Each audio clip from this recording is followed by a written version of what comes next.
Thank you for joining us for another episode of Thrive and Advance podcast, where we help you make growth predictable, profitable, and enjoyable. I'm your host, Dr. Shorey Aftahi, and I am thrilled to introduce our guest today, Greg Post. Greg is the founder of the Independence Venture Group, an investment company in small businesses and real estate, and most recently also started a hedge fund.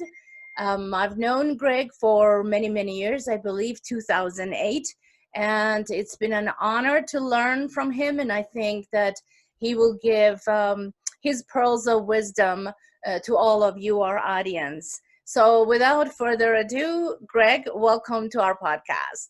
Thank you, Sheree. I really appreciate you having me today, and I'm humbled that you thought enough to invite me to your podcast. Thank you. Tell us a little bit about you, your background, what you do today, and all that good stuff.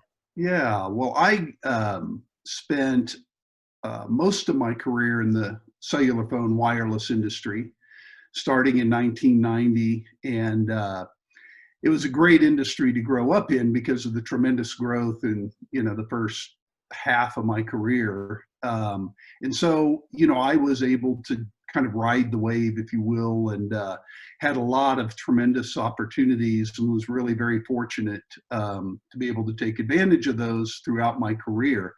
I was, during the career in the wireless, my career in the wireless industry, I probably managed every region within the United States. I was able to spend 4 years managing Asia Pacific for Nextel International. We had 3 markets there, Manila, Shanghai, and Tokyo, which gave me tremendous learning opportunities and dealing with different governments and cultures. And so that was, just fascinating. I've worked for companies in both the prepaid and postpaid industries as well. And it was just a great career. And a couple of years ago, decided to retire from corporate America, if you will, and ventured out on my own and was able to partner with a couple of good friends. And we were looking at businesses that were brick and mortar businesses in some cases, in other cases online, but really businesses we set out that could not be disintermediated by Amazon, if you will, something that they were, people just couldn't go online and purchase easily from them. So they were service businesses.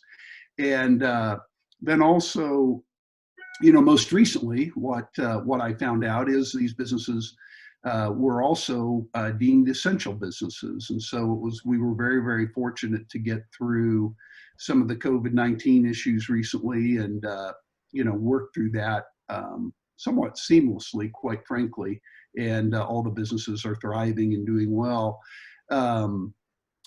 The other thing that I began to do is looking, at commercial real estate and residential real estate, both single and multifamily homes. And as you mentioned, I had been working on a model for several years that would give investors S&P like returns or better than S&P returns over time, but reduce the volatility in times like this.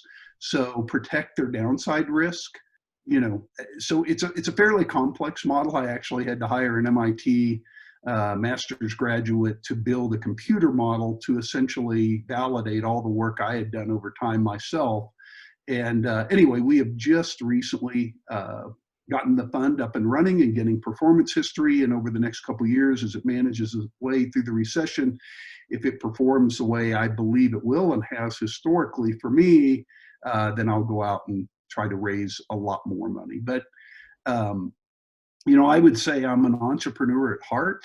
A lot of the companies I've started with were small in the beginning and grew up into great big companies. So I love watching that process along the way as well. You said so many things in your introduction that I'd like to pick it apart and Sure. help all of us really benefit from your experience. So I'll touch on the COVID-19 era, and you mentioned the companies that you have bought or you're managing. are thriving. So that's a key point that probably a lot of people would benefit from, but I'm going to table that for this second. I've known you being very, very busy, managing regions, managing half of the country, bigger, smaller, various sizes. So your plate has always been very full. Having said that, what is the one thing that is helping you keep focus on task at hand? Because when we're so busy, then we're distracted. Mhm. And within that distraction is a lot of noise, and we tend to miss vital tasks, vital responsibility or issues to be addressed. So how do you keep focused? Yeah, for me, I would say one of the most, I've always been a student of business and especially leadership. But one of the best books I probably ever read on how to prioritize my time is First Things First. Mm-hmm. And you know, every morning I start my day before I do anything else, and I make a list, or sometimes the night before. But I make a list of everything that I have to get done that day, or that I need to be focused on. And then I put numbers by them, and I 1 through 10, if you will. And I start at number 1, and I make sure that the most important things for that day get done first. And I work my way down the list. And I read somewhere that Warren Buffett does that, right? He makes his list every day, but he only keeps the top 3 and he throws the rest of the list away. I don't do that, because I think there's a number of things that if it's on the list, I want to make sure I don't forget those items. And then the next day I look at the list, what got done, and reprioritize. Or, many days, obviously, you're adding new things. But for me, it's all about prioritizing your tasks and getting those done, the top 3 done first. And so if nothing else happens, the most important things did get done that day. And I call the list, or at least when I work with clients, and that's the area of challenge. We talk about, when you make your list, what are your A top priorities? A's, A pluses, B's, Yeah. and C's, and then you get Yeah. to D to be delegated and then be eliminated, right? Yes. So when you have conflicting priorities that are both maybe they're 2, so they're both very, very important, how do you deal with that conflict? Yeah, that's a great question. So many days I have a 1A and a 1B. I'll literally put a letter next to the number 1. And I make sure that both of I start my day knowing, okay, these 2 things have to get done. And to your point, if you have a team of people, then some of those things do get delegated and then followed up on. Some of those things, if you're doing them yourself, then that's the challenge, right? But when I was in corporate America, many times for me it was all about delegating and following up, right? Mm-hmm. There were obviously some things that I had to get done, but much less than today as an entrepreneur, where my list is, I don't have a lot of people to delegate to. So it literally is me managing my time to make sure the most important things do get done. So it varies depending on what environment you're in, and what, quite frankly, what your support staff and team looks like. Would you tell us about a challenging time that you felt things are going just haywire, just things are out of control? How did you manage to stay on course, make the tough decisions, persist, and then that once experience that could have been ruining your business, ruining your region or your team, now just serves as a great success story per se? Yeah. One thing that comes to mind is when we were building out the cellular infrastructure in Manila, we had local partners, and startups are hard enough in a first world country. They're especially hard in a third world country.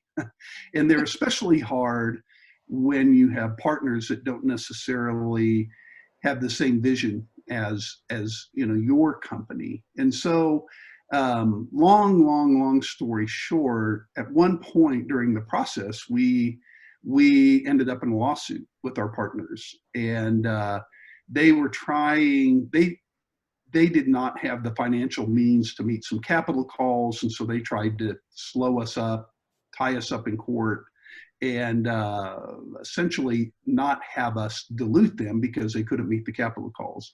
And it was a very, very stressful time. And so I had to keep our team that was working to build out the system focused on what we were trying to do while dealing with the distractions of, a lawsuit and some of the other things that were going on at a higher level, and still manage the relationship with the partners because I was the, senior expat on the ground, if you will.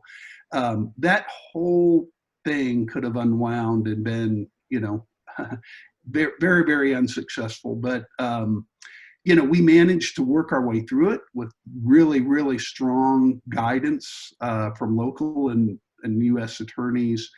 We also managed, quite frankly, to work with our partners and win back their trust and get them realigned with us to get the system built and launched, and which we ultimately did. So it ended up being a success story, but I will tell you, it was one of the most stressful times in my career.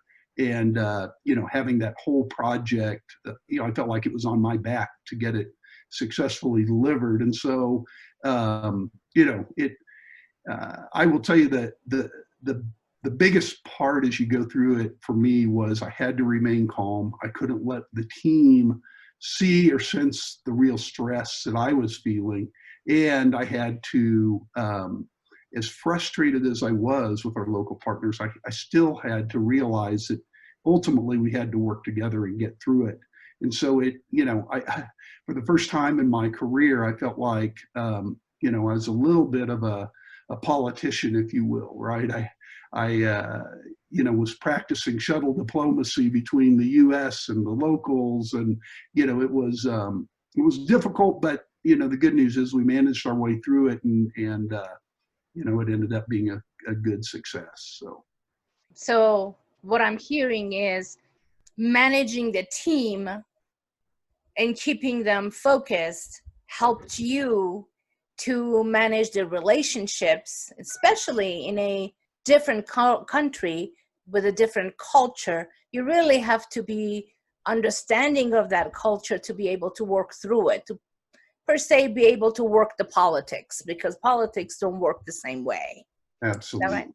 So you're absolutely right.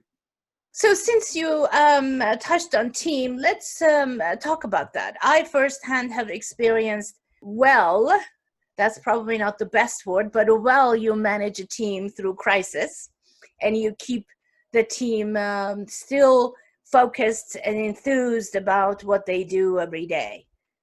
What is your advice? What are your experiences in holding a very large team and mostly remote team in the past, right? When you're a region president, not everybody's sitting at your doorstep.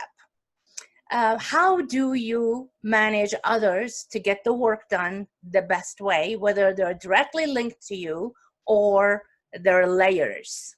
Yeah, that's a great question. And it's something that, quite frankly, I felt like I refined over the years as I got more and more experience on how best to do that. But for me, it really comes down to managing a team is building culture for everyone on your team and getting everyone to buy into that culture at not only your direct report level, but their direct reports and the next layer of direct reports and the frontline teams, right?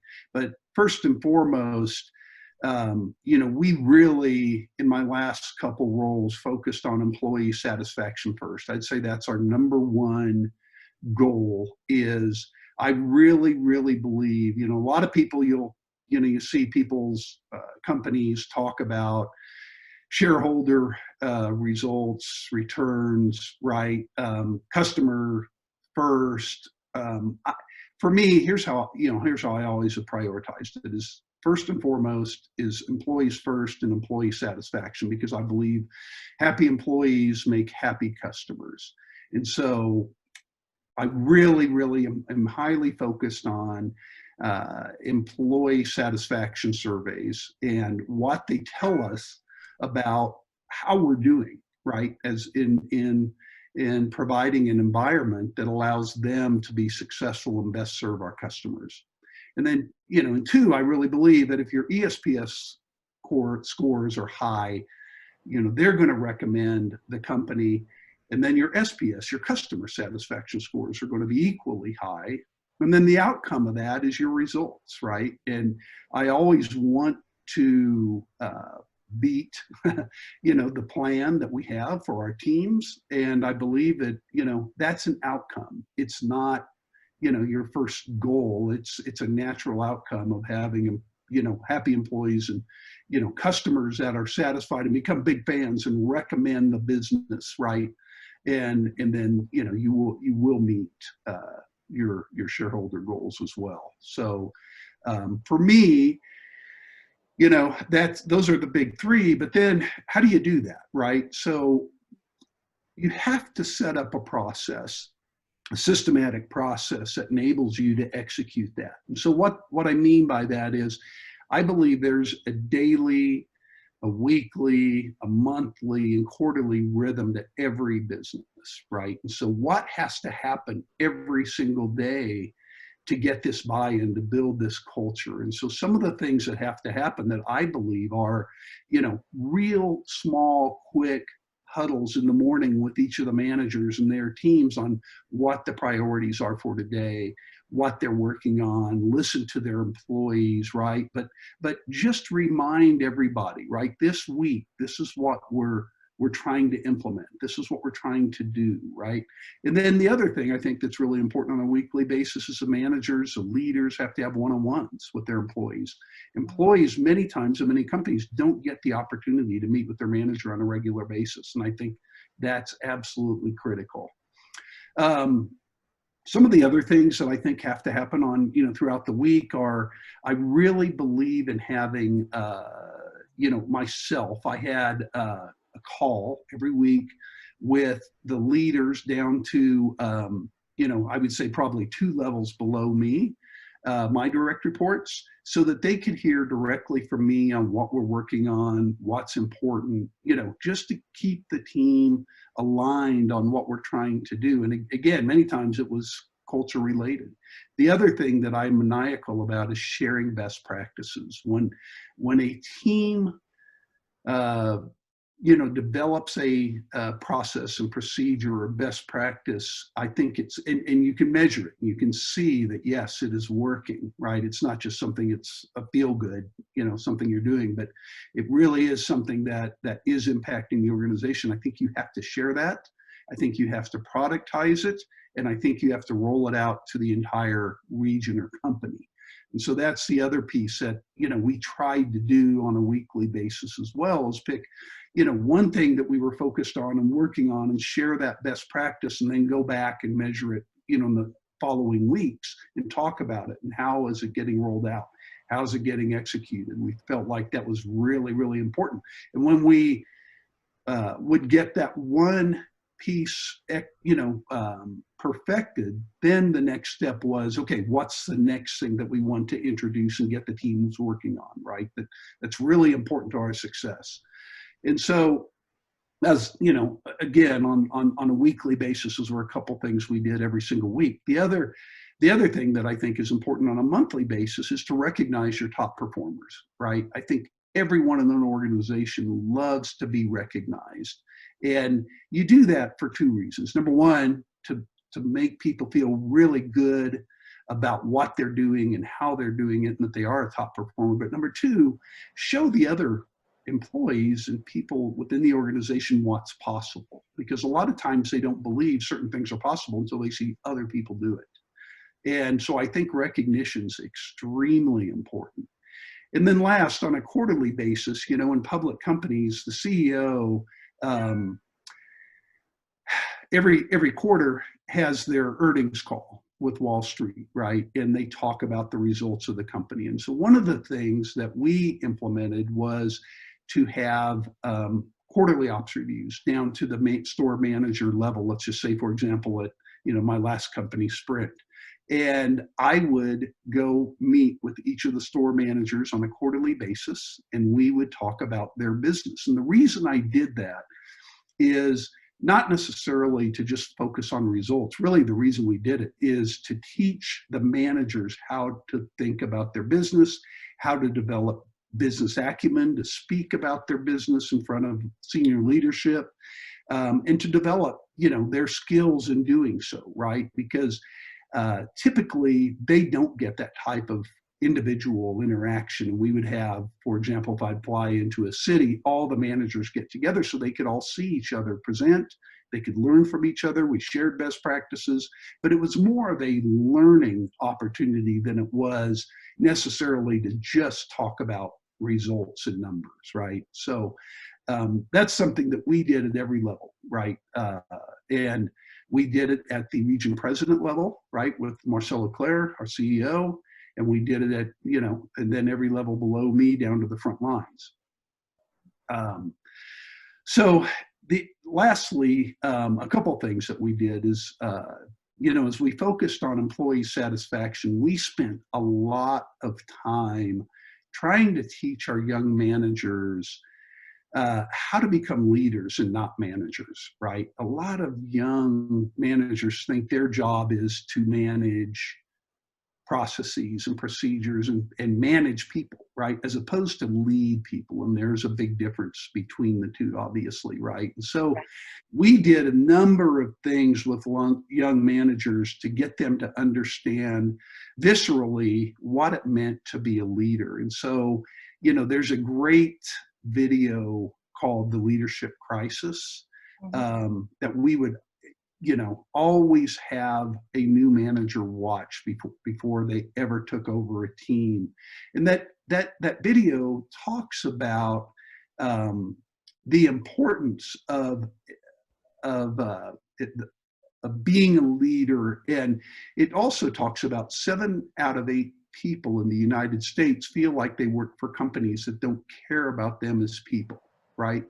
And it talks about what you do with your team and how you treat your people impacts what they do when they go home in the evenings to their families and how they treat them, and whether they're stressed out and, kick the dog and, but it really does impact their life. And when they go home and they feel good about the company they work for, the boss they work for, it has an extremely positive impact on the rest of their life, the rest of their family, and how they feel. And so we really try to get our young leaders to understand that this is not a concept, but it's something that is a responsibility that they have as a leader to their teams, and that they have to be a servant leader.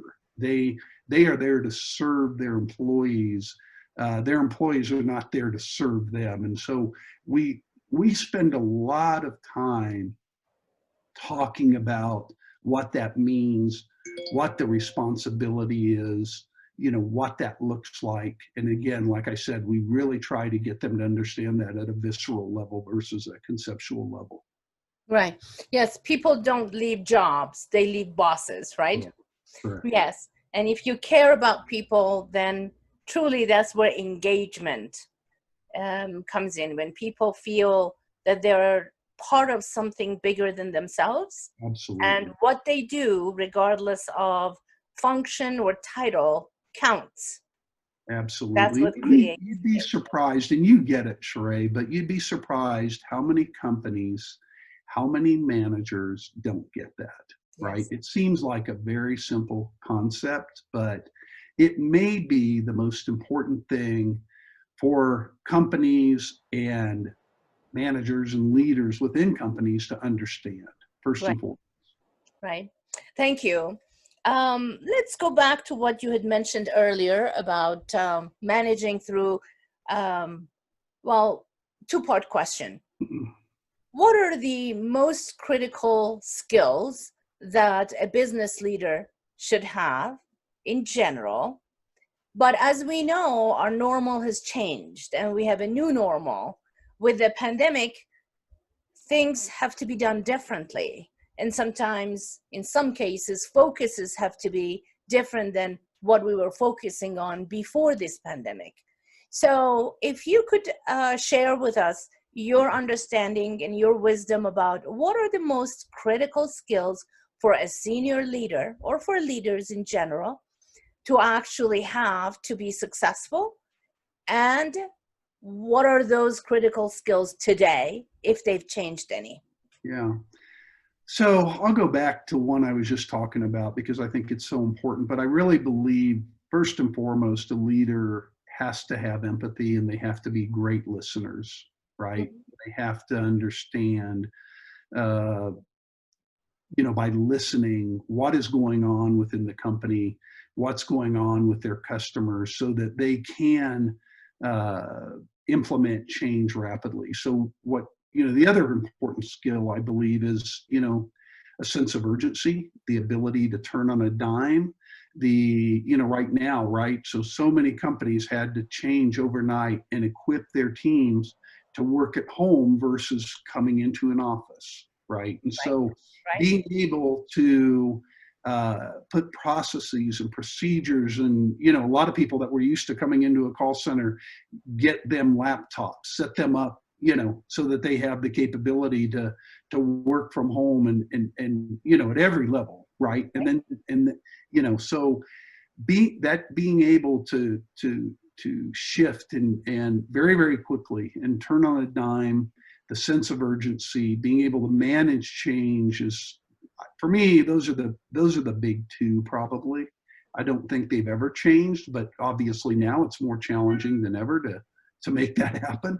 But I've Right. been super impressed with how quickly companies have adapted and changed overall and how they've made it work. The ability to be versatile, right? To Absolutely. understand what the requirement is of your environment and be able to adapt, per se. Absolutely. That's excellent.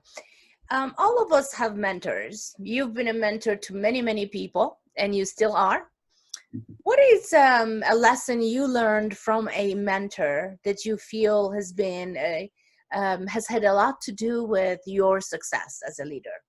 Yeah, that's a great question. I've been really, really fortunate to have worked with and for some fantastic leaders. And what I've been able to do over the years is take some of the best qualities from each one and try to incorporate that into how I think about, being a leader within an organization. And early on in my career, so I started my career at McCaw Cellular, and I thought they built a great, great culture, and the goals and values, and what I talked about, employee satisfaction, customer satisfaction, and beating the plan was one of the tenets of the organization. And so I've never let go of that. It wasn't something I made up. It was something that I adopted and from day one and took forward. One of the first senior leaders that I worked for was a woman named Maggie Wilderotter. She was a region president, and Maggie had a great sense of values, a great North Star. She was a great communicator. She was a very, very demanding leader, I will tell you. So, but she cared about people. She cared about the values of the company. She made sure everybody understood, what our goals were, and she aligned the region towards those goals. And so for me, at a very young age, being able to watch somebody who, she ended up being a CEO of a large company in New York, but watching how she managed, it really, it really gave me a template as to how to think about what that looked like as I went through my career and grew up. And then, as I said, I was fortunate throughout my career to have, other great leaders. And, there are too many to name. But the last one was Marcelo Clare at Sprint, who is now the COO at SoftBank. And, working around people like him as well, I learned a ton from those type of leaders that operated at a very, very high level, very demanding, but they cared about their teams and people, and, they were able, they worked tirelessly, right? But the results that those type of leaders are able to produce are really impressive and, quite frankly, really inspirational too. So. Thank you. You mentioned values.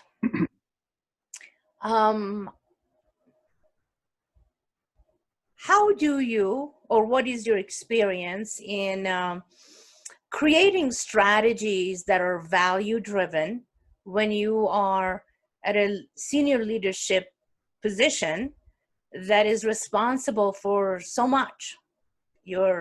The investors are looking at your results, and your all the stakeholders, your employees, and yet now you are creating strategies to push the company forward. Where does values fit in that formula of creating value or creating strategy? Yeah, really, really good question. So what we did on my team, every meeting that I conducted with my direct reports, the first slide was our values and I would usually, depending on what the agenda was for that meeting, talk about which values tied into what we were going to focus on in the meeting, so that people could relate values to strategy, right? Values to tactics. And there might be one or two that we would choose that, that I would highlight and say, look, this is how this relates. And I would ask them to do the same thing with their teams, right? The first slide in every meeting, no matter what level of leader in the organization, started with that. And so they could tie it into what it is we were trying to do. And that way you never lose track of your values, right? You never lose that connection between values, strategy, execution, right? They're always linked together. But, and it comes alive, right? Every single week, if that's the first slide in your deck that you start with. So what I think where people go wrong and where values are just something that's on a wall is people don't, they don't talk about it, right? It's just something they roll out annually and then they never go back to it. But when you start every meeting with it, they understand that direct link to the organization, and it's meaningful, right? You have to keep it alive, I guess. Okay. So let me ask you about being an authentic leader. It's easy to carry the mantle. It's easy to say, these are our values, this is what we live by. But when we get to a point that we really need to live by that value is what counts, right? Years ago, without giving too much information, I personally witnessed you walk away from a very strong opportunity, position. You were adored at this organization, and you walked away from it because, again, I have to say, it's from where I sat, it didn't fit your values. And although everyone was heartbroken, how could this company exist without Greg Post? But the admiration for you just rose that much more because you were authentic. When you held a value, it was that important to you. So tell us a little bit about that, being authentic in owning your values and even making a tough call and walking away when the current strategies don't fit your values anymore. Yeah, I think, everyone within an organization,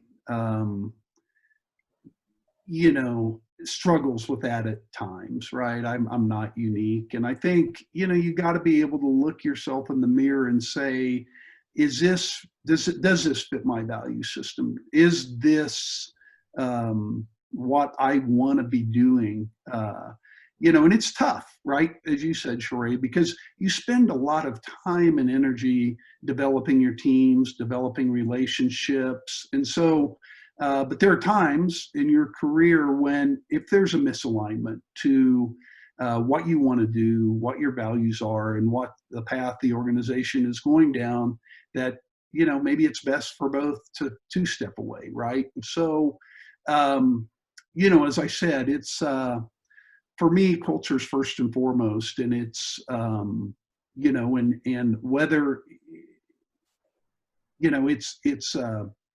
it's where you fit in the culture organization. It's how you hire people within a culture, right? If you don't hire the right team members within a culture, they can be very disruptive too, right? And create an environment where people don't want to be if you're not really, really careful and you don't guard your culture carefully. Right. So, that was a situation where I felt like it was best for me and the organization. And the good news is, we left friends, right? I have always maintained great relationships in the organization, always felt a lot of admiration and respect for people I worked with. It just at that certain point in time, it was best to look for another opportunity. And, like, I've been really fortunate that, I was able to find that opportunity right away and continue to grow and develop. And so, it all worked out. But the toughest part, honestly, is, as you said, was just leaving the team of people that, I really cared about. Right. Right. You have so much experience in developing organizational strategy, not just small teams, but organizational strategies, and then seeing through the implementation of that strategy. Strategy is a buzzword, right? It's one of those words that people say and not really understand what it means. And many, maybe 90% of strategies fail to be implemented. So let's talk a little bit about strategy development, what it takes, what are the most important ingredients, and the most important part of that is the implementation, because strategy doesn't mean anything unless it is implemented. Yeah. So what are your thoughts? What are your experiences, and what can you share with us? Yeah, really, really great question. So I think to develop a strategy that is a differentiated strategy than your competition, I think as an organization, you have to start with why, right? And so Simon Sinek is, you've seen videos on YouTube and written books, start with why. If an organization doesn't know their why, then they're never going to be able to develop strategies that resonate with their employees and most, their customers. And, there are a number of companies that have done an outstanding job of starting with why, and they articulate that so that, as you said earlier, their employees feel like they're part of something bigger than themselves. Their customers are extremely loyal, right? And, if you think about companies that have done that over the years, Apple is a great example, Southwest Airlines, Harley Davidson, right? I mean, companies in all industries that start with why first have an amazing loyalty. And then also it helps them to find their strategies that do differentiate them from the competition. People aren't loyal to a company if you start with what, or you start with how, right? Everybody, what you do isn't why they're so loyal. It's why you do it and how that translates to their customer experience, or their experience working on this strategy as well internally. So for me, that's really what it comes down to. And then once you get that right, then the execution is all about, that's where the rubber hits the road, and great leadership management teams and how they roll it out, how they execute it at all levels, whether it's developing the product at the engineering, product management teams, right, rolling it out to the field, the sales teams, right. But that's, execution's another piece of that.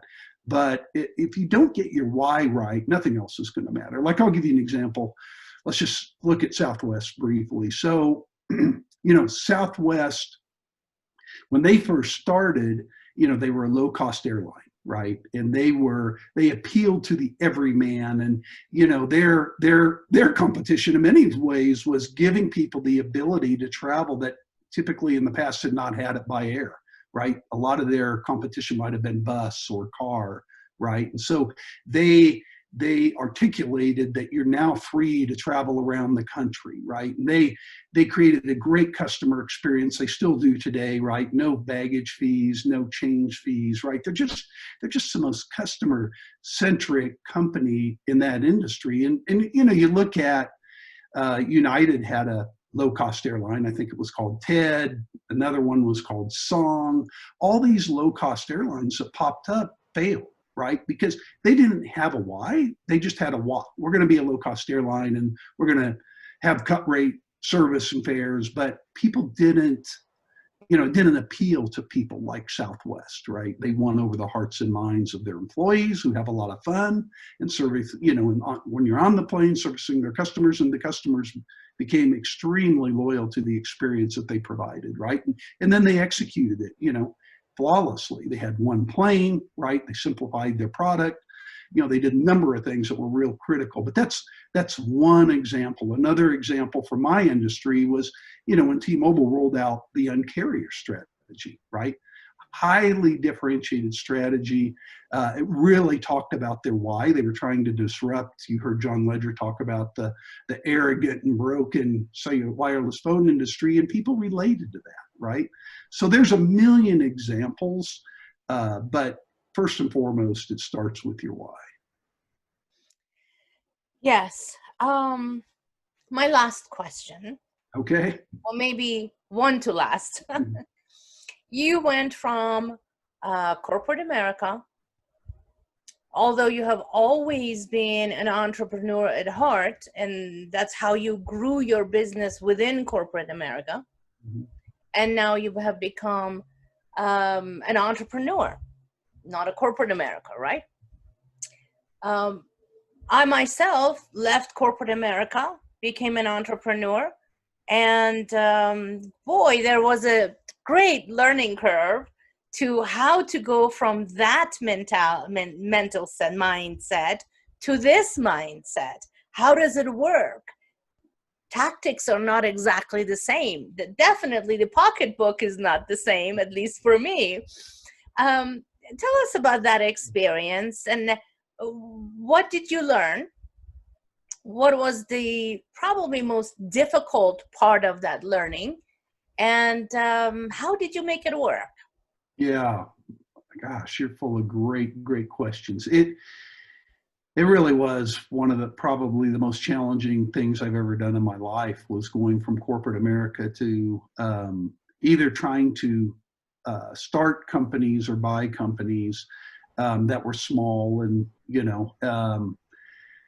I had to make some tough decisions. So what the path I originally started out going down when I first left is not the path I ended up on, because some of the companies that I was trying to start just didn't come to fruition for a variety of reasons. And so again, I had to remain flexible. I had to look for opportunities that weren't what I had first defined. And so, as I talked about earlier, that second, I think, most important thing, having a sense of urgency, being flexible, being able to change as an entrepreneur is probably, one of the most important things you can have. And you have to be able to walk away from an idea if it isn't coming to fruition, even though it's no fault of your own, possibly, right? Some of the issues that I was having in one of the businesses was acquiring the real estate that we needed and getting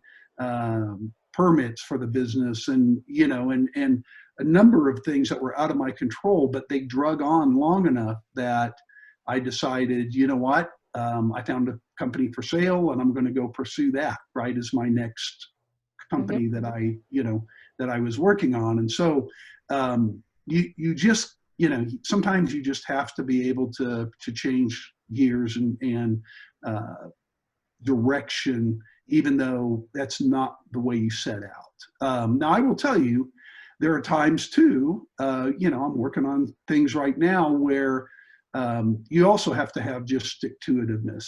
And I know that some of these things are going to come to fruition, and it's just going to take time, and you can't give up either, right? So knowing when to switch gears, and then knowing just when to stay the course, but not, and not give up, are really, really, not that you're going to be right either all the time, but they're really difficult decisions or things to learn, I guess. So, Right. Thank but it's you. been tough. It has.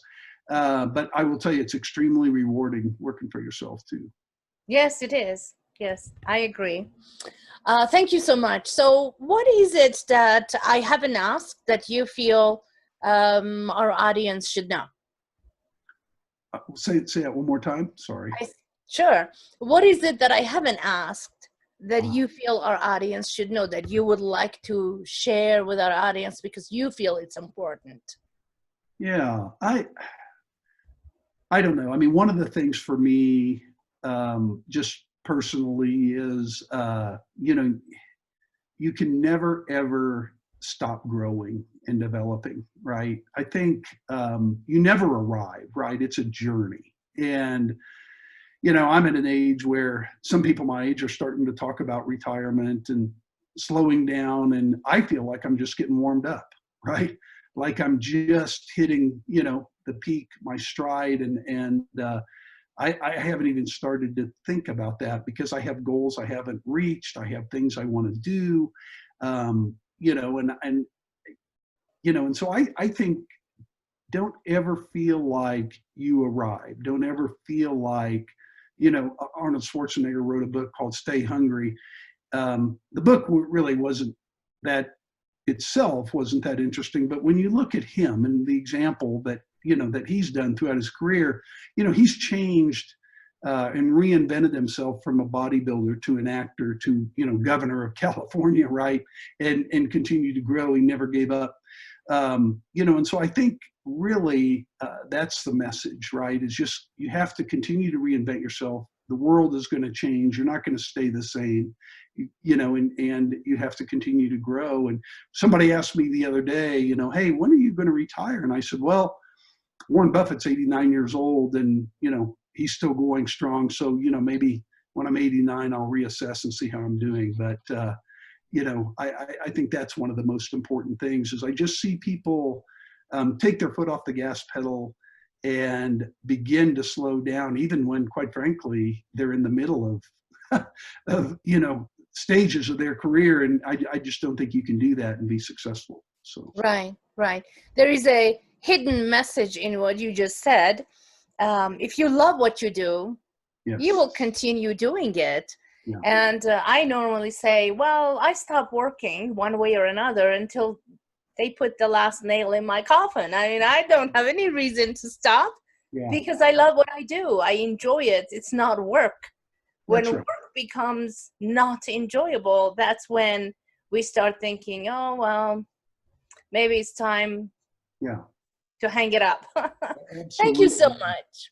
Yeah, Thank you so it's much, great Greg. talking to you. Yeah. I appreciate your time. And I hope that maybe in the future, other topics will come up and we'll have you again on the show. And thank you for spending time with us. All right. Thank you, Sheree. I really enjoyed it.